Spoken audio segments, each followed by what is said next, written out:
All right, we'll go ahead and get started. Good afternoon, everyone. My name is Lauren Williams. I'm Adult and Community Services Manager for the Columbia Public Library, part of the Daniel Boone Regional Library System. Welcome to today's Lunch and Learn. This program is co-hosted by the library and the League of Women Voters of Columbia Boone County.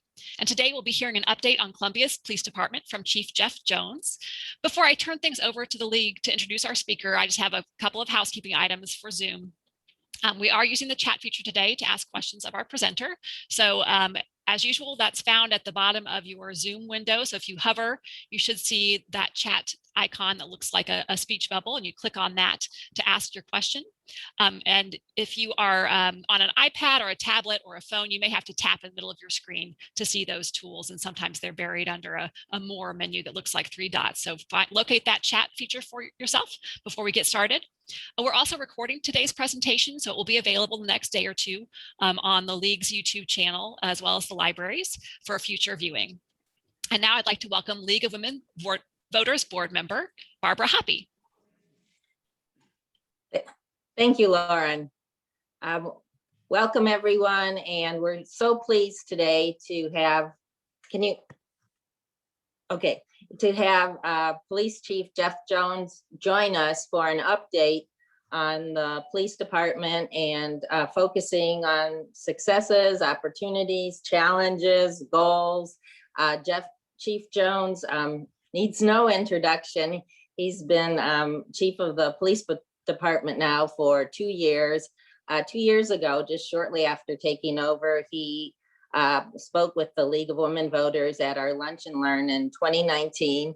And that was a very informative program. And so we're looking forward to getting an update and finding out and also asking questions and getting questions answered on anything that isn't covered. So I give you Chief Jones.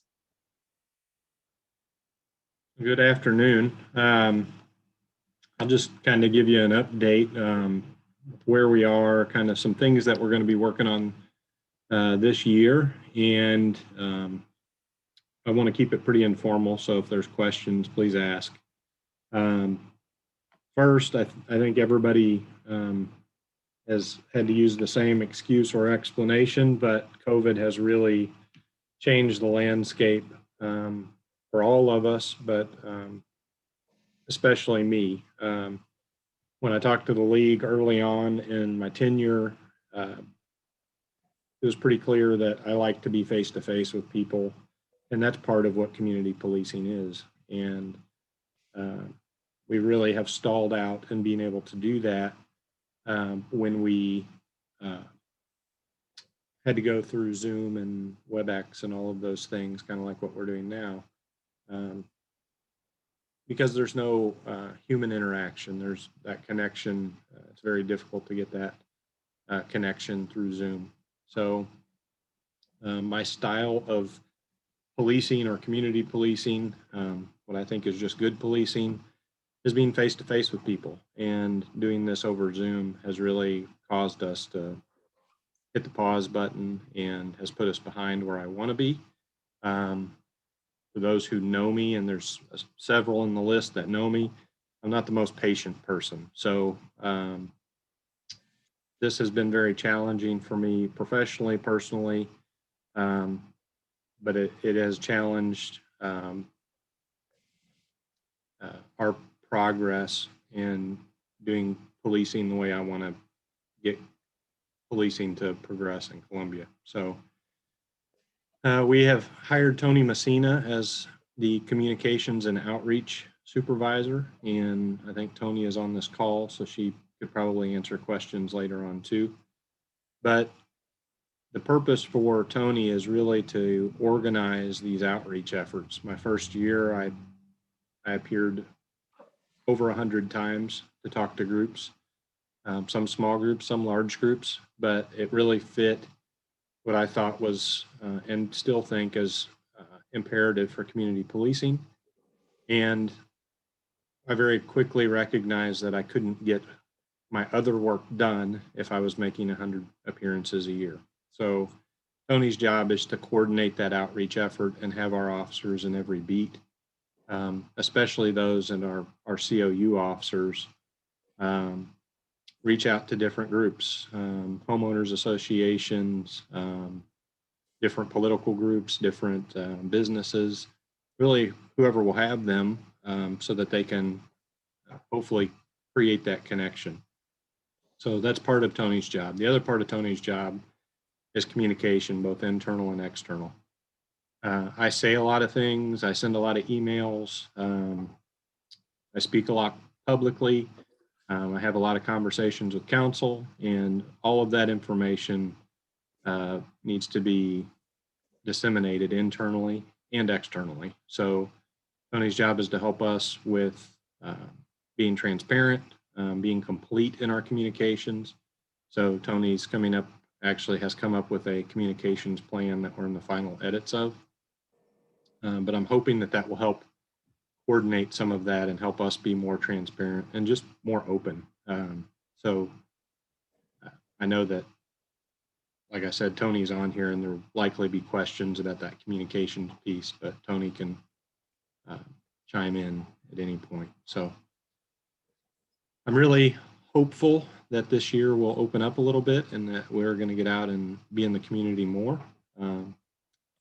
In December of 2019, we presented to council a plan for community policing.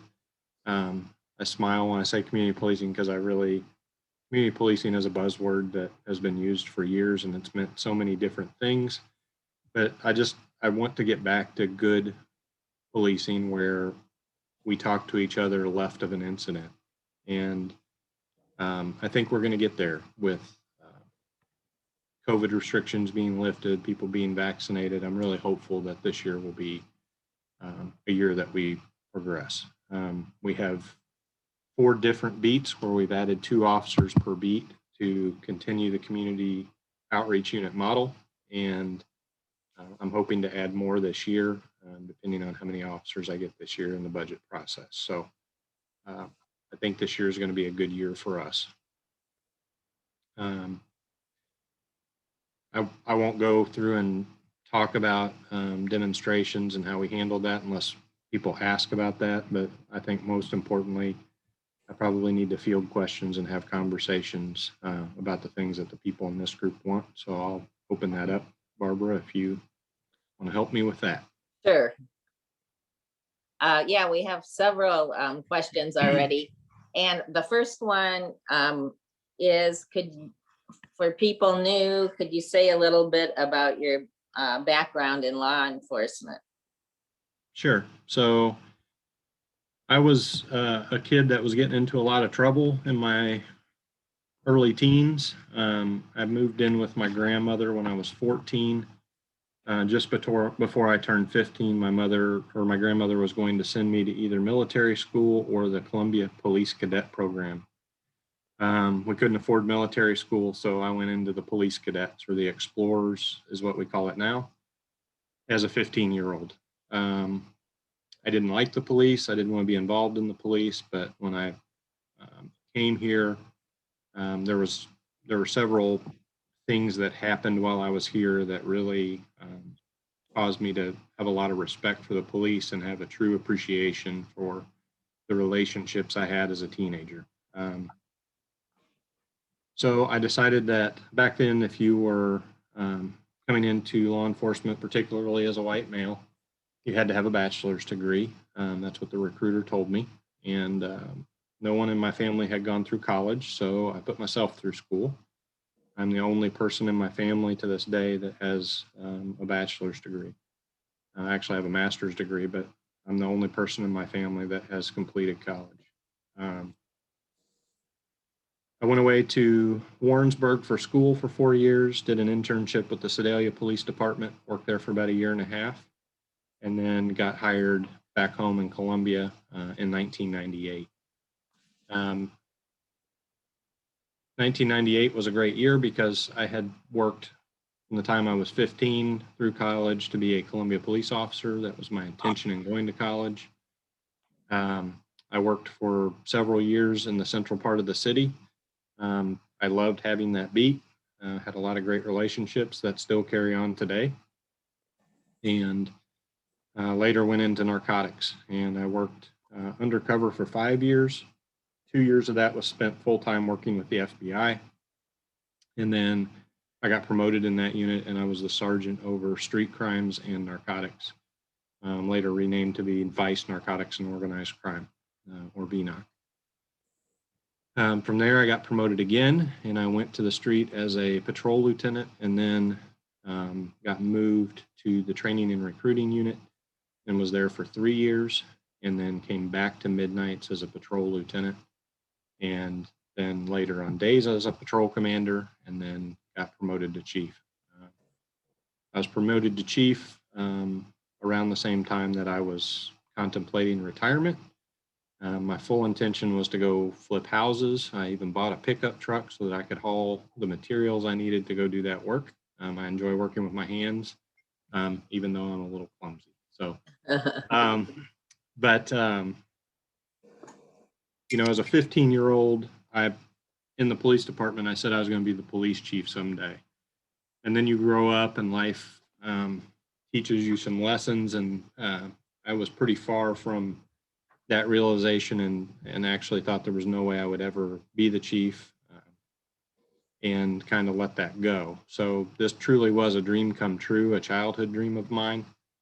I'm glad I'm here. It's the most challenging thing I've ever done, but I enjoy it, and I really truly think that I can make this place better and leave it better than when I found it, and that's my goal.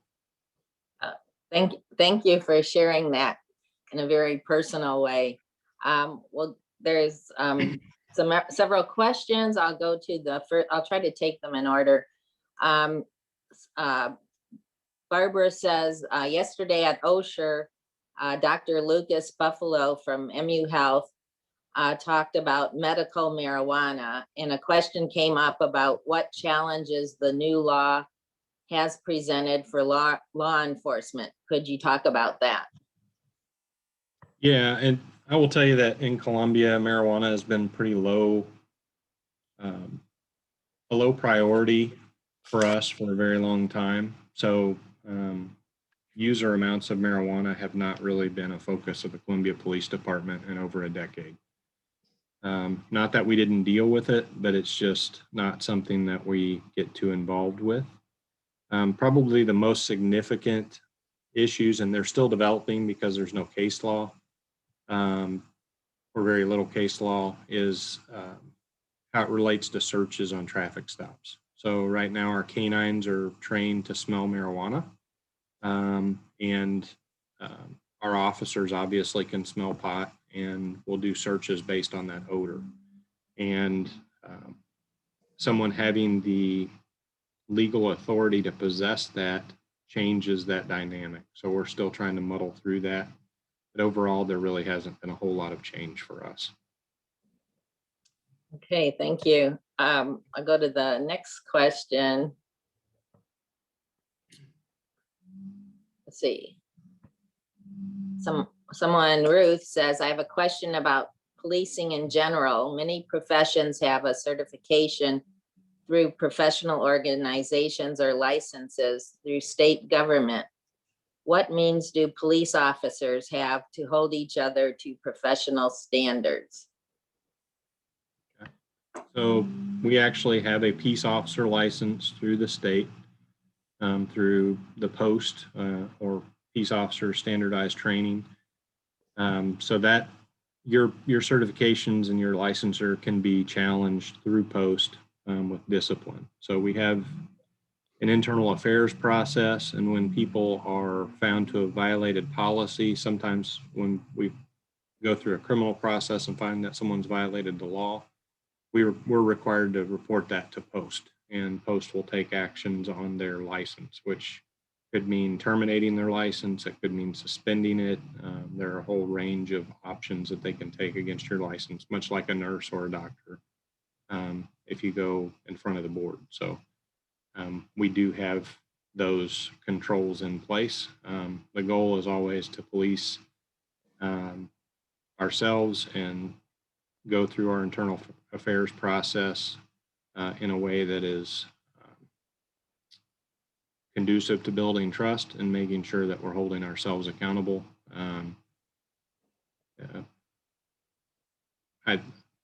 I've been other places. I'm pretty comfortable with our process, and we're looking at improvements so that we have even more accountability and more oversight. And I have a follow-up question to that. When I was on council, I was involved in getting the Police Review Board established. How is that going? Is that very active? It's pretty active. I'm a little new to them and they are new to me. I didn't have any real interaction with that board prior to being the chief. We're still feeling that relationship out. They're advisory in nature, and there are some process improvements that we need to make for us on both sides of this to feel more comfortable in how we operate. So we've been in conversations. But overall, I think it's a good relationship. I think it will just continue to improve. Great, thank you. Let's see. Another person, Linda, says, as a mother of a child with mental health issues, can you share your feelings, perspectives on appropriate response to situations involving those who are experiencing a mental health break? Sure. So almost all of the Columbia Police Department is trained in crisis intervention, which helps identify some mental health conditions and when people are in crisis. So we, as a police department, as an agency, we're pretty well equipped to do some initial work. We as a city, and I've been directly involved in this, have looked at either doing a co-responder model with mental health professionals or some hybrid of co-response and case management. We're having some difficulty hiring the right person to help build out that program, but we're continuing to look at that and looking at a consultant. I sit on a council for justice reinvestment for the governor, and no, I abstained from the vote, but I know that we just got a grant in Boone County to help with that process. So that's getting ready to move forward. My personal opinion is that we will never completely get away from responding to people in mental health crisis. And the reason for that is not out of a need or a want as the police to respond to those things, but just for a lack of referable resources. And what I mean by that is we often get put in this predicament that there are no resources at 3 o'clock in the morning.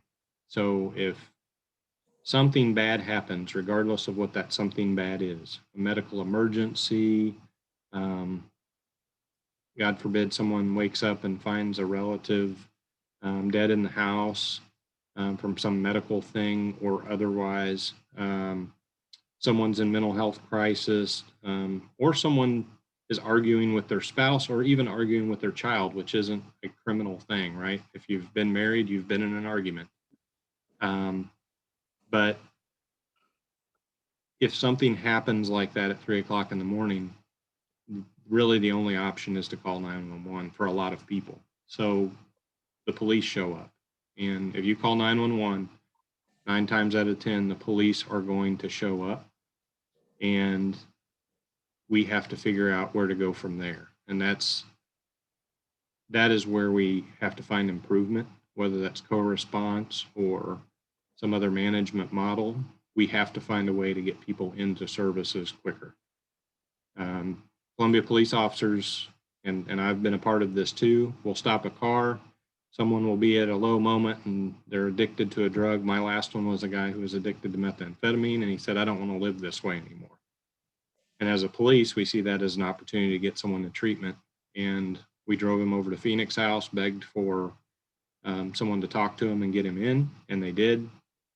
And the police are doing that here every day. You're not going to hear about it, but we are referring people and sometimes doing direct referrals or direct transport to some of these service providers. That can't occur at 3 o'clock in the morning right now. So I think that's where we have to improve, but we're working on that. Yeah, thank you for sharing those stories. Another question, very different, is have all police officers been vaccinated and regardless of age? Yeah, so I can't require that they get vaccinated, but about 70-ish% of the police department has been vaccinated. So all those who want to, it sounds like. Correct, including me. Okay, I'll go to the next question. Or close to the next one. I'll go. How is staffing in the department? And oh, you already had mentioned about COVID impact. So how is staffing and recruitment? We have about 9 or 10 vacancies right now. That's about where we stand on average. We are understaffed in general and have been for quite some time. And Barbara, you know that it's always been a struggle to fund and staff police officers, but we really fell behind that in the last 15 years or so. I would say that we're probably somewhere around 50 to 70 officers behind where we should be to do the type of policing we want to do. I say that number and people automatically have this vision of 50 or 70 police officers being out on the street and flooding Columbia. And what that really means, it takes about 5.67 people to fill one position for 24 hours a day. So when you look at that, and we're talking about 50 police officers, we're really talking about 10 different positions, police officer positions in the city. So if they were to occupy a space for 24 hours a day, it would take 6 police officers to do that. When I say those numbers, that's really the way that I try to think about it, so that when I'm asking council, and our plan from last December really steps this out, how many officers we would have to add to get to where we want to be. So I would encourage you to go back to that agenda in December. I think it was December 19th. I could be wrong on the date. But you can see that presentation and it will show how we're going to staff Columbia, and we've already started moving in that direction. Okay, related to that, there's a question, is psychological testing part of the hiring process for police officers? It is. They actually go see a licensed psychiatrist prior to any final job offer. And there's been various programs, radio, television, talking about recruitment of police officers and how that the quality of police officers is, and the attitudes is most important during the recruitment process, because it's very hard to change people. So what are you doing in terms of looking for the best police officers for our community? So that's a really big question. It really starts internally, and we have provided a lot of training for customer service, building inclusive communities, anti-racism training, anti-discrimination training. And we take those topics and we, it may be a training on firearms, but there's going to be some component, whether we explicitly state that it's part of the training or not, there will be some components of all of this in each of those trainings, so that all of those trainings weave together and those messages reinforce each other. But we have to train our police officers first, because that's our best recruitment tool. So it starts with, who are we looking for? And if we're looking for people that are really open-minded, well-educated, caring, kind, service-oriented people, that has to start with training your police officers to be in that mindset at work. And we're doing that. Secondly, we have a pretty intensive background and vetting process. We're going to look at social media accounts. We're going to do a voice stress test, which is the kind of dumbed down version of a polygraph. We send people to see a psychiatrist. We send them to see a medical doctor. We're looking for things that would cause us concerns with their ability to empathize with people and be unbiased in their decision making. So we do that on the front end. There is a part of this that we're trying to build that I think will even help more, and that is we're trying to involve people from the community, not only in attending our training sessions, but helping to provide that training. So I think that that will help us as we move forward with our recruiting and having our officers and our other employees be those recruiters. It will help us improve our ability to spot those people that we think would be good at this for the right reasons. Thank you. Here's another question. We're having quite a few questions. What are some trends in crime in Columbia that concern you, and maybe some that are positive and that are improving? Okay, so I'm going to start with the negative. With COVID and kids being out of school, our vehicle break-ins and vehicle thefts are through the roof. So we have kids that'll roam your neighborhood and they'll look to see if you left your car unlocked, and they're going to steal all of your change out of your car. And we have that happen night after night, day after day. Not a high priority, but it violates someone's space. And we still take that seriously. It's just a lower priority because it's just property. But we see that trend, and that's continued over the last year. Same with cars running. In the winter months, that always goes up because people leave their cars running. And in the really hot months, it'll go up because people leave their cars running. So for the people in this car, please don't leave your car running unless you have remote start. It's actually against city ordinance to leave your car unoccupied and running. That does not apply to remote start. The ordinance was written before remote start was a thing, but just we see those trends. And then obviously over the last couple of years, we've had a couple different groups of gang members who have been shooting at each other. And we have worked with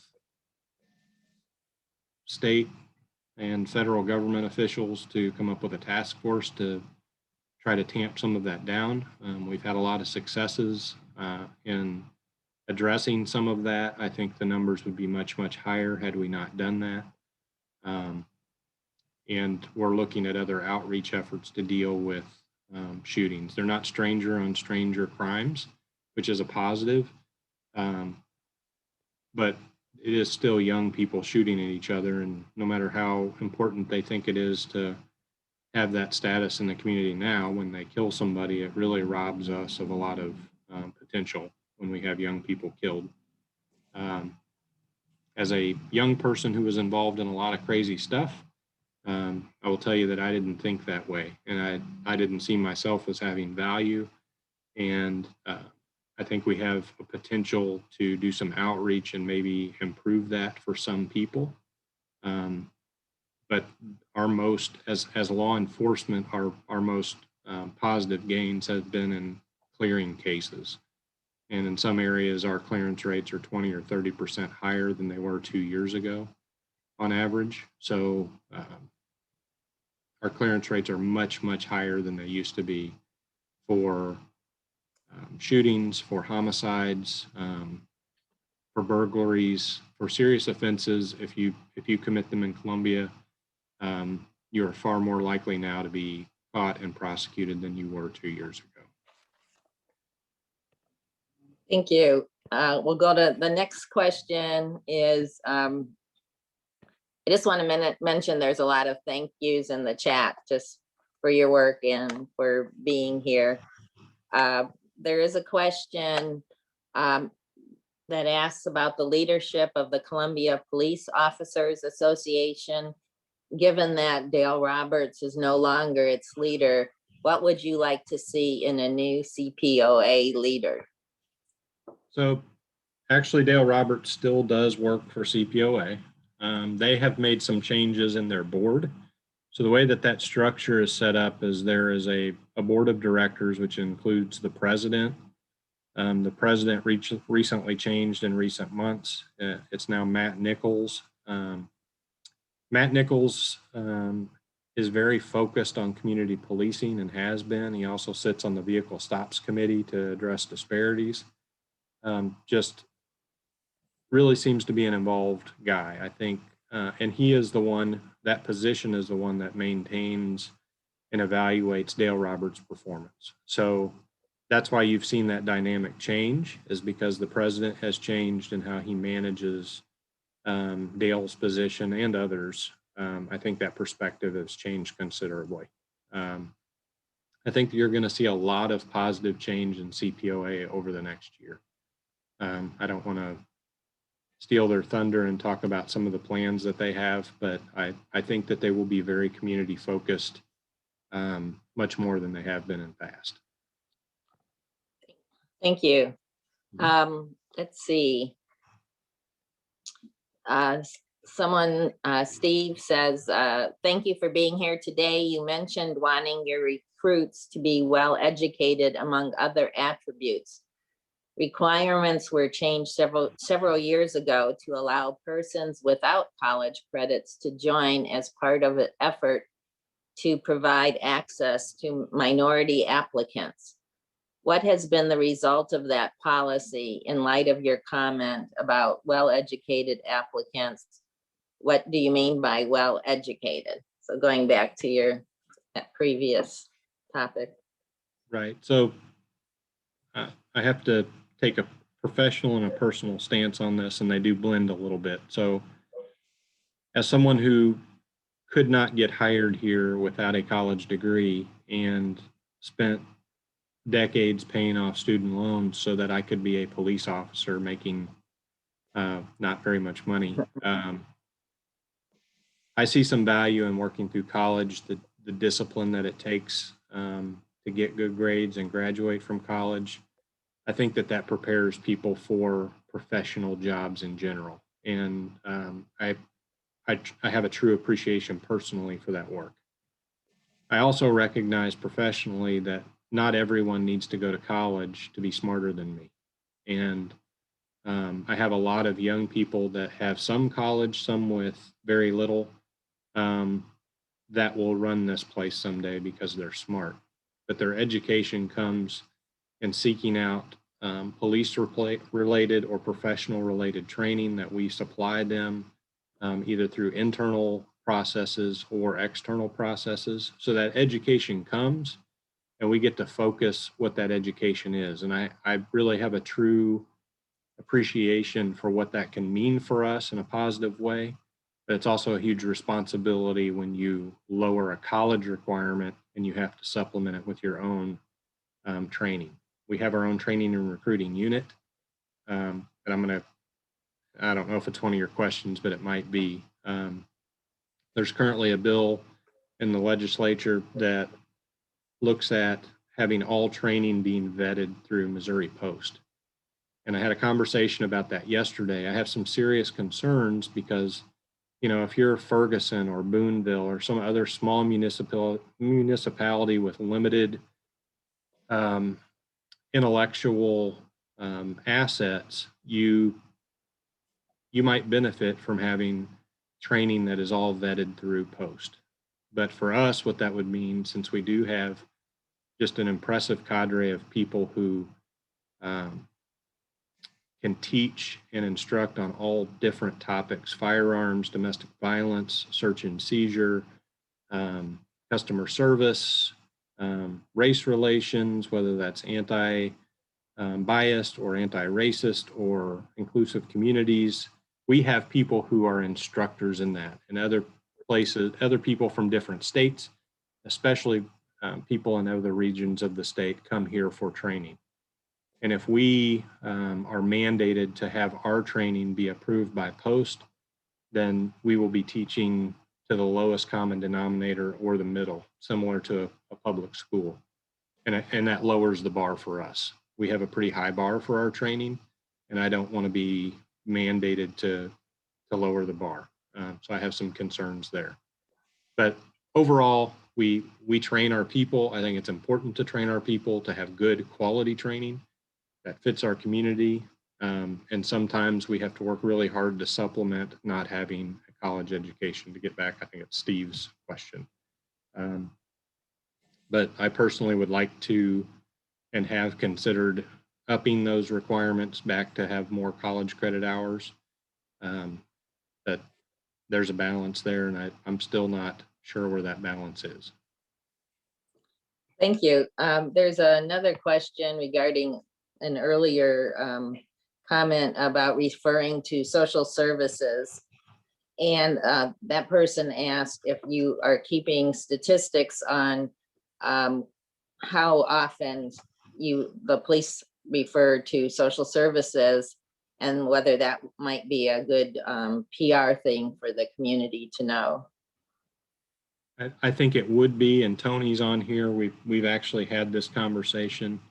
Actually, we had it last Wednesday when I met with Tony. So Tony, you can chime in if you, actually, I don't know if Tony can chime in, but she might be able to do it through chat. When we had the community outreach unit in the first iteration of the community outreach unit, we had an app that was on their phone or an iPad, and they could document through that app what resources they were referring people to. And we've talked about that app is outdated and we'd have to update it again. But we have talked about doing that again. We currently are not set up to report those, but I think Tony and I both see the value in that. We just have to figure out how to make that happen, and how we could afford it and implement it. Tony, do you have anything to add? Well, I just want to say anecdotally, there are lots of instances where officers are referring individuals to organizations, to agencies, to other government related programs. And in fact, several officers and command staff members sit on boards of organizations. I will call out FACE because they have been very willing to accept referrals from the field, and they deal so closely with children and families that it's a really good alliance to have. Yeah, I would agree with that for sure. Thank you, both of you. Going on to another question. What is it, training related again? What training do police officers have to help them handle juvenile problems? Well, we do train with the juvenile office periodically. It's also training that they have in the academy.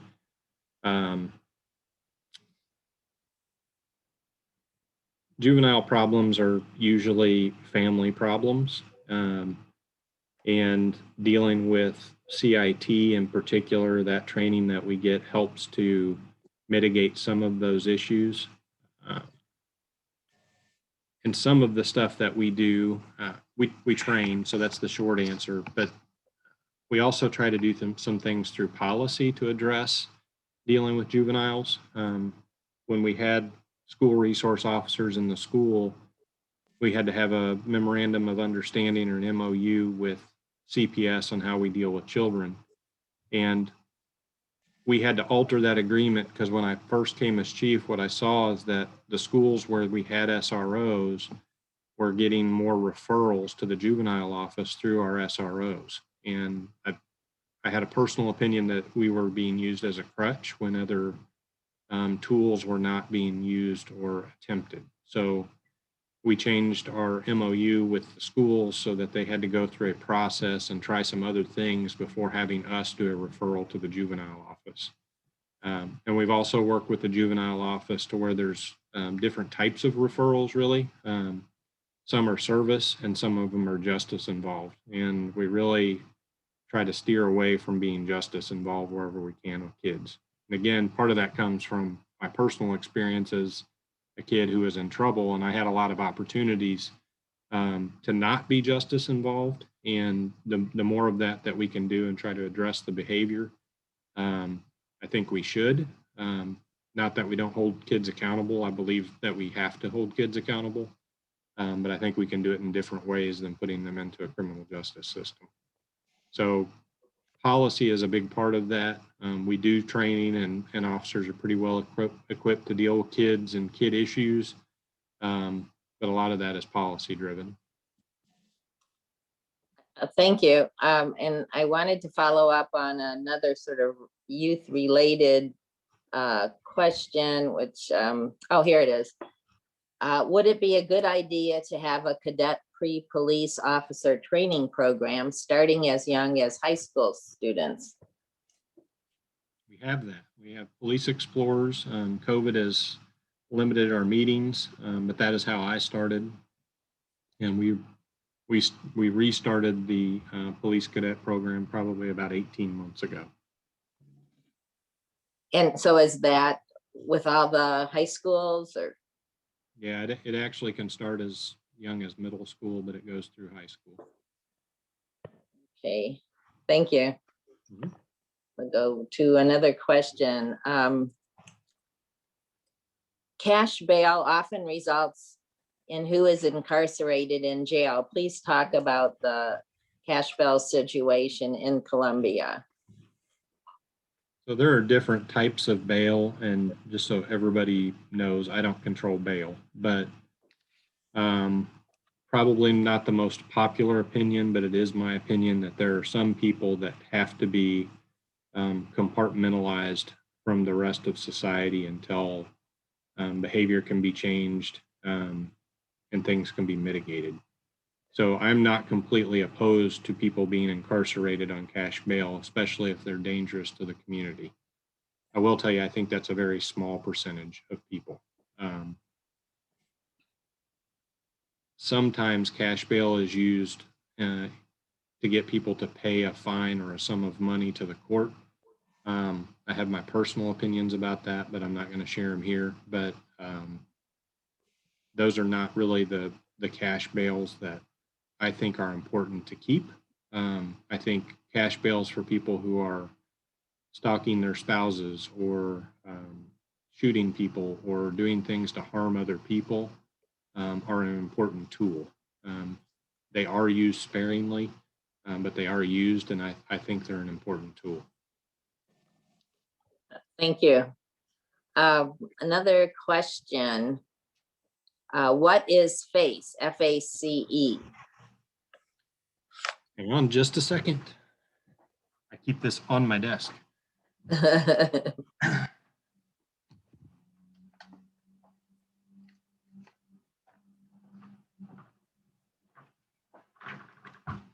So it is the Family Access Center for Excellence. They deal with youth and families, I think up to 19, but they do all kinds of services for families. I don't know, is that backward on your screen? No, it's coming out. No, it's good. Okay. Really good resource, and it's a good referral resource. So if we have a kiddo that's having issues, middle school, high school, we can take them to FACE and get referrals to different services. Very helpful people, and helpful enough to where I keep a stack of their pamphlets on my desk in my office, and I refer people from the chief's office. So I make sure that I keep them here. And who runs FACE, or is that public? Is it private? Is it nonprofit? I don't know everybody. It's in the space with United Way, so I know that there's some funding there, but I don't know who all funds FACE. Tony might. We have someone who sits on the board, but I don't know where all their funding comes from. Thank you. Oh, Tony says MU is sponsoring or behind that. Okay, let's see. Another person says, going back to your own personal experience, have you found a way to share your own story with youth who are becoming involved in crime?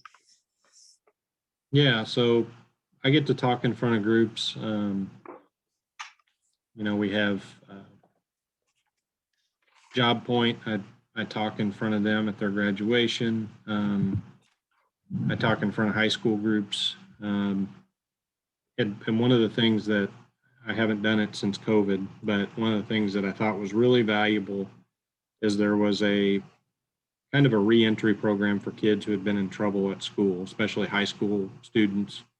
So if they're in fights or some other, having other issues at school, they have to all come together at the school board office, and they have someone who moderates, and they go through and they talk about what outcomes are going to be if the behavior continues. And I've gotten to go participate in those, but I come not as much with the perspective of the police chief, but as a perspective of a kid who was getting into a lot of trouble, and where that was headed for me, and really trying to give kids a positive message as to where things can go. And, you know, I went from one extreme to the other, and, you know, that was a personal choice. And we talk about personal choices. And at some point in your life, especially as a young man, for me, there was a tipping point for me, and I had a choice to make. And my grandmother helped put me in a position to make that choice, but we get to talk about that. And that's an opportunity that I get to take, or at least did pre-COVID. I hope that it continues. But that turns into an emotional thing for me. I have to choke back tears when I'm telling these kids this stuff, because, you know, there are points in your life that are pivotal. And I encourage them to take the opportunity to sit in the school board office and have one of those pivotal moments. But I'm always looking for more opportunities. So if there's people on this call that think I need to be in front of some group or take some opportunity, let me know. That's what Tony's here for too, to help me navigate that. So Thank you for sharing that. There's another question related to the state legislature. Our state legislature is tracking a nullification bill that would punish police for helping to enforce federal gun laws. Do you or the department take a position on this legislation that seems to be eliminating federal local partnerships like joint violent crime task force work, like we've had in Columbia? yeah, I have serious concerns about losing that partnership. Partnerships with other government entities have to be managed. I think that we manage ours. I don't know that it's the same in every jurisdiction in Missouri, but we're not running out trying to do the federal government's bidding. Instead, we try to use federal government resources to address our violent crime. And I think taking that approach has been healthy for us as a community. I have a lot of concerns with how that bill is written and how it will impact us and local resources that help us focus on dealing with very violent people doing very violent things. Thank you. Another question that I had, I'll throw this in, is can you give us an update on traffic stops and the equity issue in that? Sure. So we have, like most jurisdictions in Missouri, we have a higher disparity or a high disparity between white motorists and black motorists being stopped. So you're about 4 times, and it's a generalization and it changes month to month, but about 4 times more likely to be stopped in representation to your representation in the community of for black folks as it is to white folks. And that doesn't necessarily mean that people are being discriminated against, but it does cause it causes me concern, in that I want to make sure that we're policing fairly. I can't say that I really cater to a number, because I don't. I think there are a lot of things that play to the number, but I do want to make sure that we're policing fairly. So we've done a few things to try to address that. One is, if officers have a really high disparity, we have started over the last few months addressing that with a supervisor and letting them know that they have an officer with a high disparity, so that they can have the conversation and see if there's some kind of training issue, if it's related to an assignment or where they're at. They may be in a part of the community where, even though our population's only around 10% African American, they may be working in a part of town where it's 80%. So we have to be mindful of those types of things. But I also want it to be on the mind of a police officer when they're making a choice whether to stop a car or not. Are they stopping the car for the violation? Are they stopping the car for a valid investigative reason?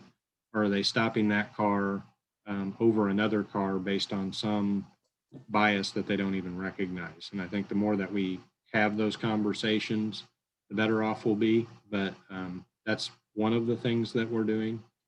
The others, I have a vehicle stops committee that is looking at the different things that officers consider when stopping cars.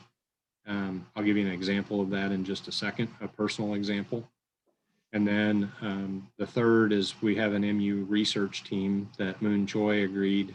Tony and I thought we'd have about a 30-minute sales job with the president of the university, but it took us, and Tony, you can correct me if I'm wrong, about 30 seconds for him to tell us he would devote resources to this research.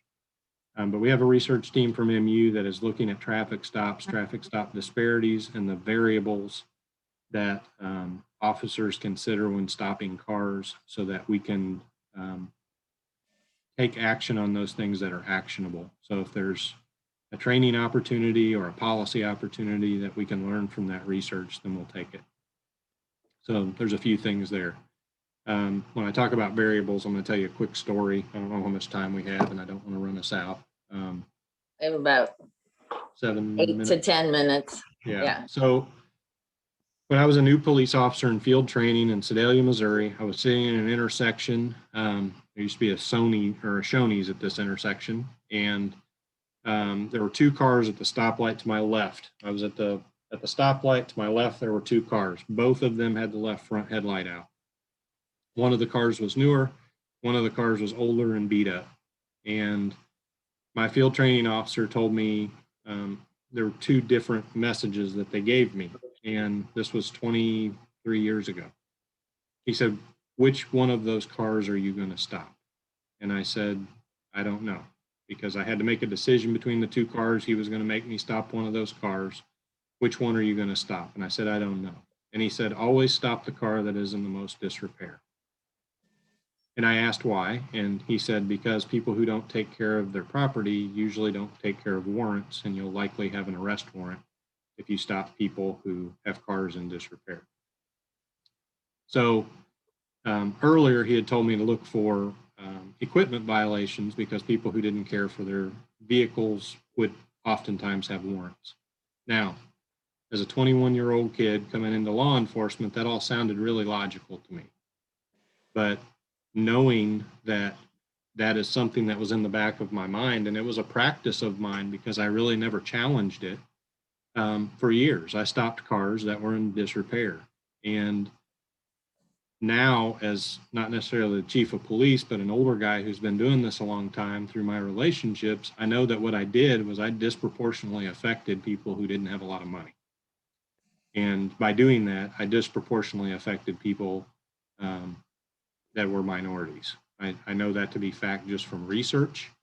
My intent was never to target an individual group. I was really targeting people who I thought would be wanted.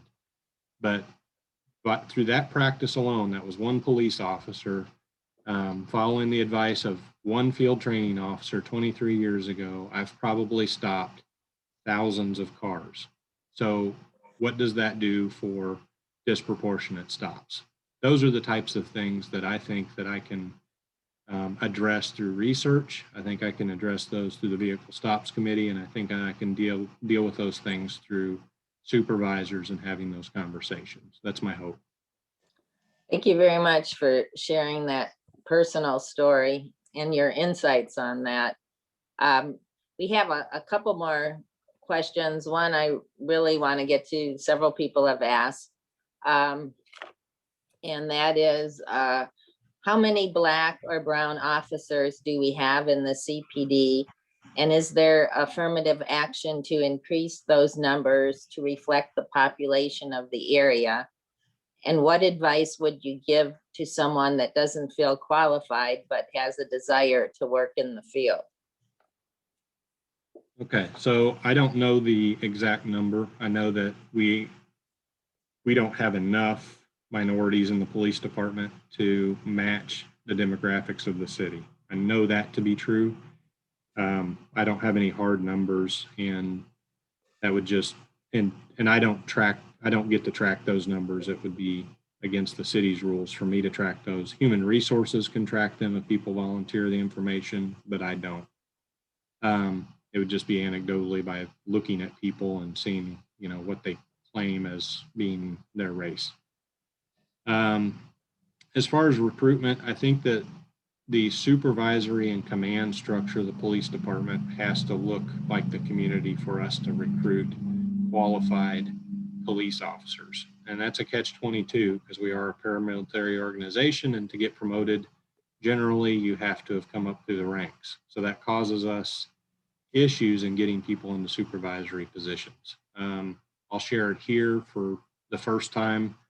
We haven't announced anything, but we just promoted, and it's effective, is it next week, Tony? The promotion of our second Black female sergeant in the history of the Columbia Police Department. I've worked with Keisha for almost 20 years. She's worked in the schools. She's worked in the central part of the city. She has a very similar personal story to my own. I think she is going to be a great supervisor. I did not promote Keisha because she was Black. I promoted Keisha because she's the best. But what that does for us from a recruiting standpoint is people of color will see that we have leaders in positions who look like them. And I think that that helps for recruiting. Anybody who doesn't feel qualified but has a passion for this is probably more qualified than they know. So I would always encourage them to call me or come talk to me. I'm happy to have that conversation. I know the mayor jokes in open council meetings about me recruiting, but if I go to Applebee's and the server is somebody who really gives good customer service, I'm going to try to recruit them. So really, truly, if there's someone who you think would be a good police officer and they're interested in that and they just don't know, have them come talk to me. Thank you. I'll do one more question because we're almost running out of time. And that one is, the Missouri legislature is moving through a bill that criminalizes blocking traffic as response to the BLM protests. We know about prosecutorial discretion, but charging begins with the arresting officer. What is your understanding of the proposed legislation, and how do you envision CPD approaching local protests if this bill becomes law? So it's already illegal in Columbia to block the streets without a permit. We went through almost a month of demonstrations where we allowed people to block the street. As a matter of fact, we used police resources to do it. It really comes down to discretion. Before you ever get to prosecutorial discretion, you get to police officer discretion. And there's been a lot of conversation about police discretion. And I will tell you that police discretion almost always benefits the offender. So I don't know that that would be an issue here. We're going to handle protests as we did this summer. And I'll tell you how we did that this summer. People get really frustrated if they have to sit in traffic. I'm like the most road ragey person. I'm a closeted road rager. But people who have to sit in traffic, even for protests, get really frustrated, and that becomes an issue. So what we did is we used drones, and we put drones up in the sky, and we managed that. The purpose of those drones were to manage traffic. We put a bubble around the protests with police cars, and we rerouted traffic so people didn't have to stop. So traffic continued to flow. That worked very well for us. There's a few main arteries that we worked out prior to any protests. We worked out those logistics with the organizers so they knew the ground rules. The only tickets we issued were when some demonstrators went to the business loop, and we had pre-assigned some streets that for emergency purposes, we have to be able to get to emergencies with fire trucks and ambulances, that they were not allowed to block. And as long as we worked it out, it wasn't an issue. So when they blocked the business loop, they were actually going to block I-70. That was not to happen. And we issued some tickets, and it never happened again. So I don't see that becoming an issue for us. We would still police our protests and make sure that people are protected, and even if it violates a city ordinance, protected and demonstrating peacefully. As long as there's no property damage or people not getting hurt, we're going to try to support that the best we can. Oh, thank you so much. And with that, I want to thank you for being so forthright in answering the questions. And I think we got to all of them. We look forward to inviting you back in another 2 years, and hopefully in person, not on Zoom. And I just wanted to mention the next Lunch and Learn is April 13th about climate crisis and renewable energy. And we also have 2 candidate forums coming up, March 16th at 7 p.m. The city council races in wards 2 and 6. And on March 23rd, the Columbia Public School candidate forum, and also the state rep for the 45th district. And that's 7 p.m. also. So I hope the viewers will join us. Again, thank you for taking time out of your day to communicate with the public. And this will be accessible for people on Zoom, so there'll be even more participants watching. And there were just loads of thank yous in the chat if you didn't see that. So Well, thank you so for your much for work. the opportunity. I appreciate it. Have a good day. Good day.